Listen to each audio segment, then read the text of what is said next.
So, Kapitel 4.3, das Knowledge Learning Instruction Framework, eine integrative Lerntheorie.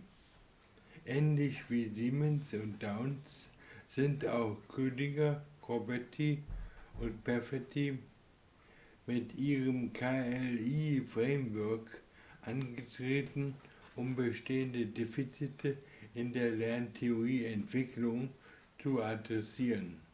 Im Kontrast zu den Konnektivisten wird jedoch die wissenschaftliche Bodenhaftung durch Rückbezüge auf empirisch gestützte Grundlagen und eine falsifizierbare Theoriebildung konsequent aufrechterhalten.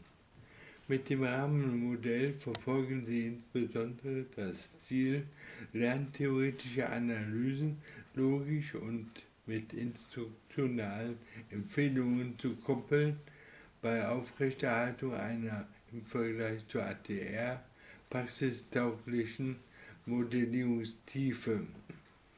Die in Abbildung 4.1 dargestellte Basiskonzeption entspricht strukturell weitgehend der schon bekannten Arbeitsdefinition des Lernens.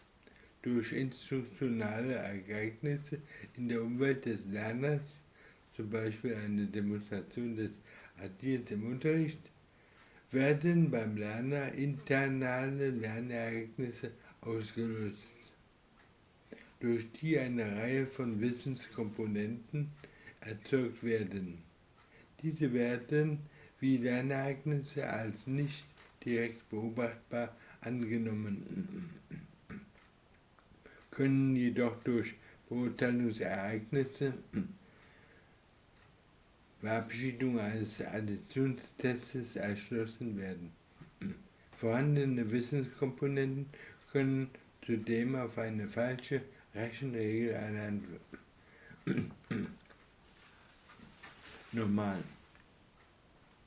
Vorhandene Wissenskomponenten können zudem auf weitere Lernereignisse hemmend oder förderlich zurückwirken, wenn eine falsche Rechenregel erlernt wurde. Wie die Schnittmenge der Ellipsen andeutet, können Beurteilungsereignisse zugleich auch Instruktionsereignisse sein, falls dort simultane Lernereignisse ausgelöst werden. Testeffekt. Die Autoren differenzieren diese Grundzusammenhänge aus, indem sie den Ereignisklassen und der Klasse der Wissenskomponenten jeweils eine taxonometrische Ordnung geben und sie anschließend systematisch aufeinander beziehen. Normal. Die Autoren differenzieren diese Grundzusammenhänge aus, indem sie den Ereignisklassen und der Klasse der Wissenskomponenten jeweils eine taxonometrische Ordnung geben und sie anschließend systematisch aufeinander beziehen.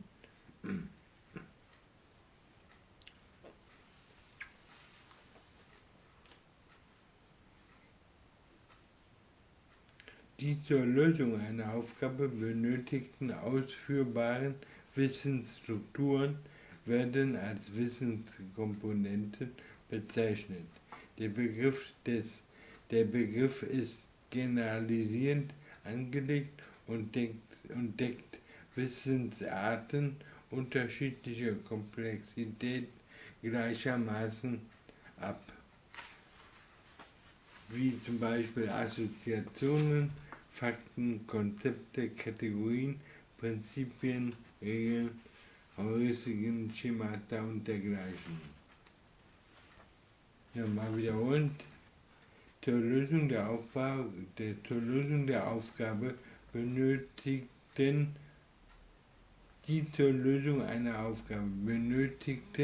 ausführbaren Wissensstrukturen werden als Wissenskomponente bezeichnet. Der Begriff ist generalisierend angelegt und deckt Wissensarten unterschiedlicher Komplexität gleichermaßen ab, wie zum Beispiel Assoziation, Fakten, Konzepte, Kategorien, Prinzipien, Regeln, Heuristiken und Schemata und dergleichen. Operational wird die Komplexität einer Wissenskomponente durch ihre Beschreibungslänge und die zur Anwendung benötigte Zeit definiert. So dauert die Anwendung eines Prinzips, Satz des Pythagoras, empirisch länger als die Wiedergabe eines Faktes. An Lernereignissen werden drei Hauptklassen unterschieden.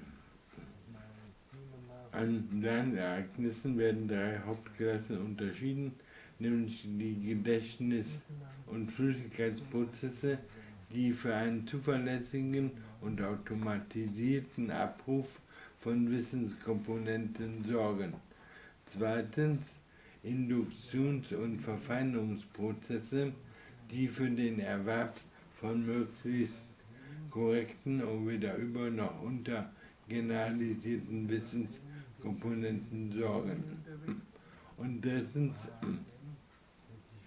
Prozesse des Verstehens und der Sinnkonstruktion für die Vernetzung komplexerer Wissenskomponenten sorgen. Also drei Hauptklassen: Gedächtnis- und Flüssigkeitsprozesse, Induktions- und Verfeinerungsprozesse und Prozesse des Verstehens und der Sinnkonstruktion.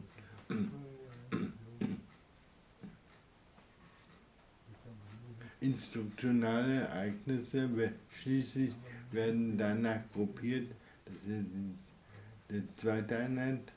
Instruktionale Ereignisse werden schließlich danach gruppiert, welche dieser Lernprozesse sie anzustoßen vermögen. Das Spektrum beginnt bei den Techniken, die eher auf Gedächtnisprozesse abzielen, wie Drillen und Testen, erstreckt sich über induktionsfördernde Techniken wie dem Bearbeiten von Work-Examples und endet bei Techniken, die primär auf Verstehen und Sinnkonstruktion, wie beispielsweise Gruppendiskussionen sind. Abbildung 4.2 gibt den angenommenen Zusammenhang zwischen diesen Taxonomien wieder. Die Art der zu erwerbenden Wissenskomponente impliziert den erzeugungsnotwendigen Lernprozesstyp. Dieser Lernprozesstyp wiederum impliziert den auslösungsnotwendigen Instruktionstyp. Dabei werden die folgenden Asymmetrien angenommen. Der Erwerb einer Wissenskomponente von gegebener Komplexität profitiert von allen Instruktionsereignissen, deren relative Komplexität niedriger bis gleich hoch, jedoch nicht höher ist. Der Erwerb von Schemata und Prinzipien würde demnach durch Instruktionsereignisse gefördert, die Work-Examples und Reflexion beinhalten. Für das Erlernen von Fakten und Assoziationen hingegen prädiziert die Theorie keinen Vorteil dieser Methoden. Ja, nochmal. Die Art der zu erwerbenden Wissenskomponente impliziert den erzeugungsnotwendigen Lernprozesstyp. Dieser Lernprozesstyp wiederum impliziert den auslösungsnotwendigen Instruktionstyp. Dabei wird die folgende Asymmetrie angenommen. Der Erwerb einer Wissenskomponente von gegebener Komplexität profitiert von allen Instruktionsereignissen, deren relative Komplexität niedriger bis gleich hoch ist, jedoch nicht höher. Der Erwerb von Schemata und Prinzipien wurde demnach durch Instruktionsereignisse gefördert, die Work-Examples und Reflexion beinhalten. Für das Erlernen von Fakten und Assoziationen hingegen prädiziert die Theorie keinen Vorteil dieser Methode.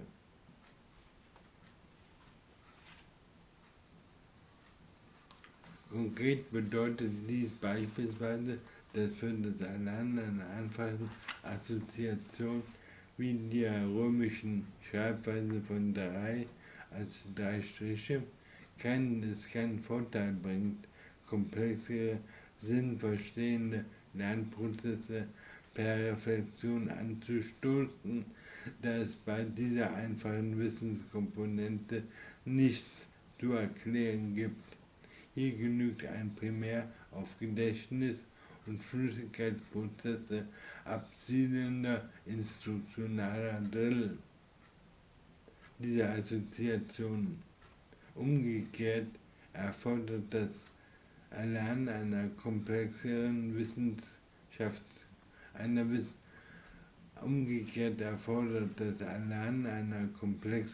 Wissenskomponente wie des Satzes des Pythagoras in jedem Fall komplexere Lern- und Instruktionsereignisse.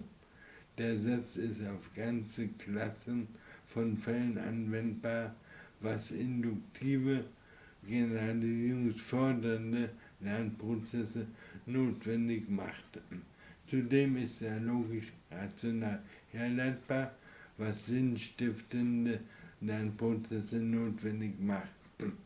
Da diese Wissenskomponente aber auch erinnert und flüssig ausgeführt werden muss, können auch simplere, durch Drill auslösbare Lernprozesse helfen. Dieses Beispiel illustriert, dass es mit dem KLI-Framework vergleichsweise systematisch möglich ist, von einer lerntheoretischen Deskription zu einer instruktionalen Präskription zu gelangen. Der Schritt, der in vielen Lerntheorien nicht enthalten ist, für eine Nutzbarmachung in der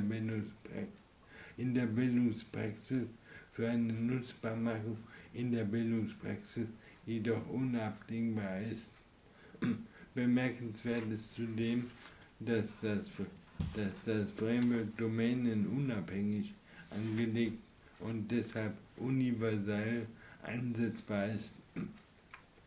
Es kommt bei der Ableitung der erforderlichen Instruktionsereignisse nicht darauf an, welche Gegenstandsbereiche erlernt werden soll, so Klammern Mathematik, Sprachen und ähnliches etc., Klammer zu, sondern nur darauf, um welche gegenstandsabstrakter Typ, sondern nur darauf, um welchen gegenstandsabstrakten Typ von Wissenskomponente es sich im jeweiligen Fall handelt, Fakten, Regeln, Prinzipien und so weiter.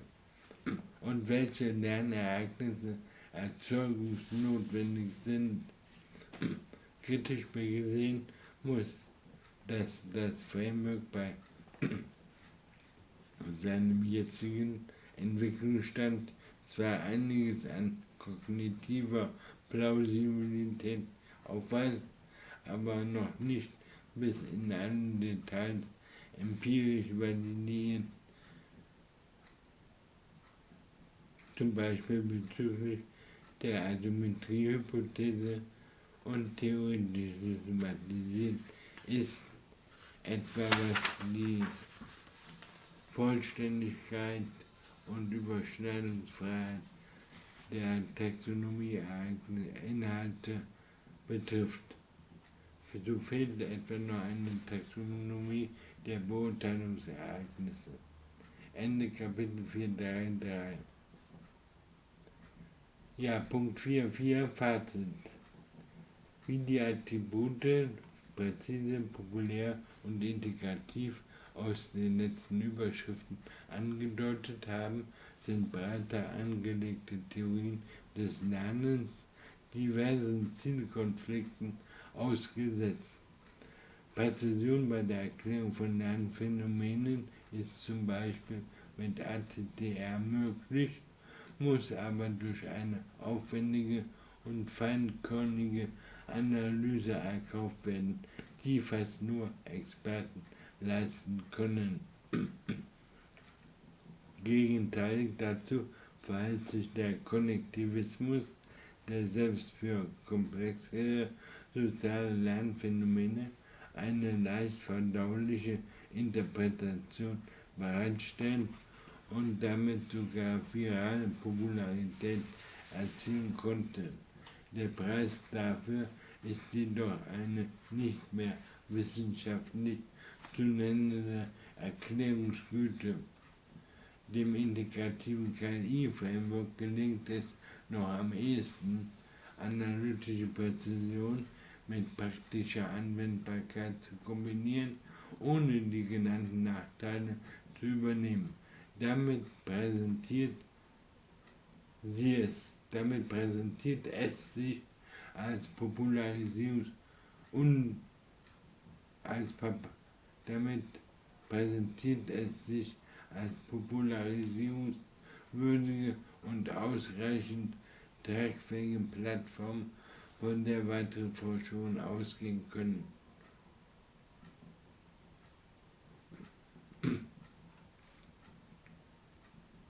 Benötigt wird eine solche Basis, denn geschlossen sind die Klüfte zwischen den lerntheoretischen Analyseebenen, zwischen Lern- und Instruktionstheorien sowie zwischen Lernforschung und Bildungspraxis noch lange nicht. Weitet man nun abschließend den Blick auf das für diesen Studienbrief rahmengebende Thema, das Lernen und Lernen in einer digital-technologisch geprägten Wissensgesellschaft, so lässt sich eine entmündigend korrektive Funktion von Lerntheorien sichtbar machen.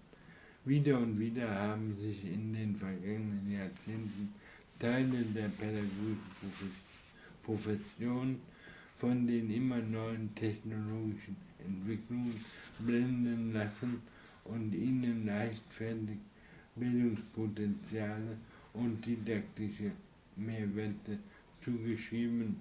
In der Rückschau entpuppten sich diese Verheißungen nur allzu oft als theoretisch und empirisch unhaltbare Spekulationen, wie zum Beispiel Messerschnitt und Gräbe.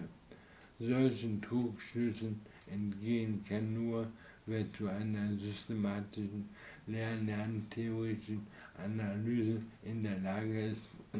Zentrale Teile des dafür nötigen Handwerkszeugs finden sich in den Aussagesystemen wie ACTR und KLI.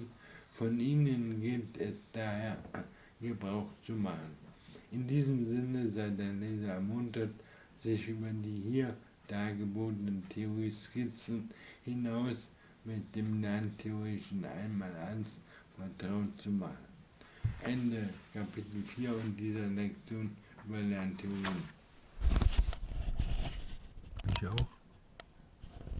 Ja, hallo, hier ist wieder Klaus von der älteren Generation und Klaus macht jetzt gleich wieder hier Ergometer eine Runde. Ich muss aber noch mal schnell zum PC gehen, weil ich hier wieder im Multitasking-Betrieb arbeite und ich möchte, während ich arbeite, dass für den PC das auch macht. Und der PC, der soll jetzt, ach, der hat die Datei noch gar nicht komplett oben. Der braucht wieder eine Zeit lang, um die Datei hier hochzuladen.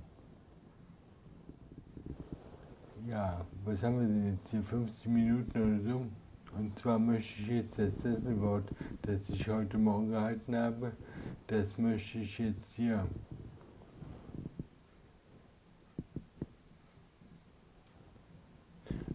fertig machen, zu einer Datei umwandeln und dazu brauche ich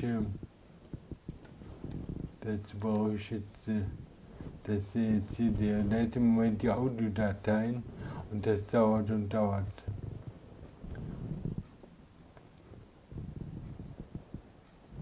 Das ist eine große Datei, sind wieder 3 GB und diese 3 GB müssen jetzt erstmal in das Programm geladen werden und sollen dann von dem Programm verarbeitet und bearbeitet werden. Könnte ich in der Zwischenzeit schon mal den Bildungstitel hier, den Bildtitel, den könnte ich schon mal reinsetzen. Und ja, das hat natürlich mit dem anderen hier gar nichts zu tun. Also Sesselwort von heute. Heute ist der 16.11.19. Da brauche ich nur eine Kultur dazu. Eine Kontur hätte ich gerne. Hallo. Der macht nicht immer so das, was er machen soll. Oder ich bin nicht in der Lage, den dann zu bringen. Jetzt haben wir ihn. Und jetzt setzen wir eine Kontur rein, eine Kontur. Und jetzt setzen wir um die Kontur herum eine Farbe. Wir machen den ein bisschen größer. Dann können wir den auch ausdehnen, so.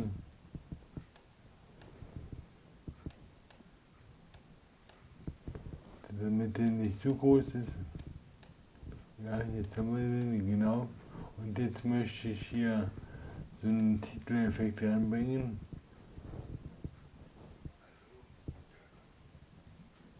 Dann vielleicht den. Ja, den bringen wir rein, der passt.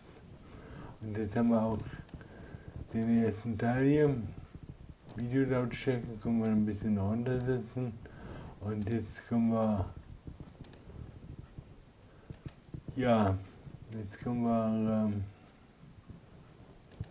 das Sesselwort hier hochmachen. Sesselwort zu On-Life, Ernährung, Gesundheit, Lektüre und Medien vom 16.11.19 und Musik.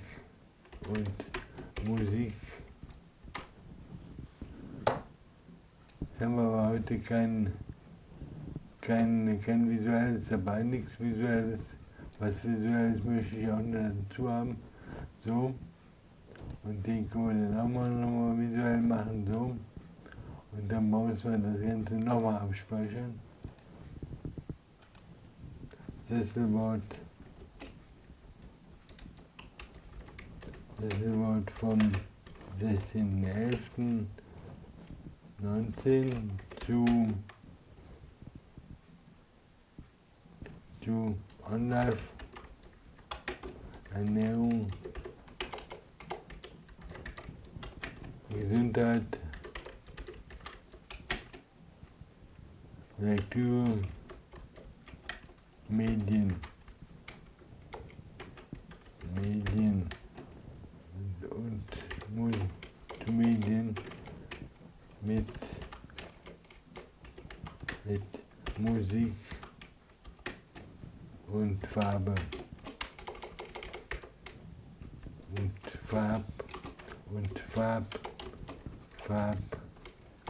Farbeffekten.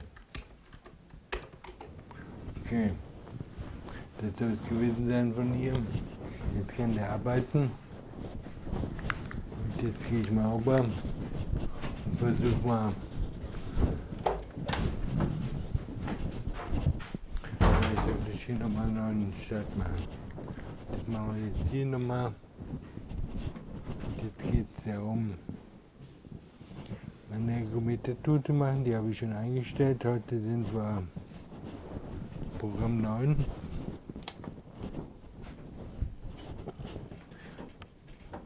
Also Intervalltraining wieder. Und Intervalltraining Und zu dem Intervalltraining bin ich heute wieder mit dem Zoom hier unterwegs, mit dem Zoom h1n, das ich hier neu habe und wo ich mich da hier hineinspreche. Und ja, das heißt jetzt ja schon, da von diesem Zoom H1 habe ich also heute wieder die Lerntheorie aufgenommen und die möchte ich mir jetzt anhören und abhören. Dafür habe ich ja den Kopfhörer aufgesetzt. Und jetzt mache ich das hier erstmal Ende.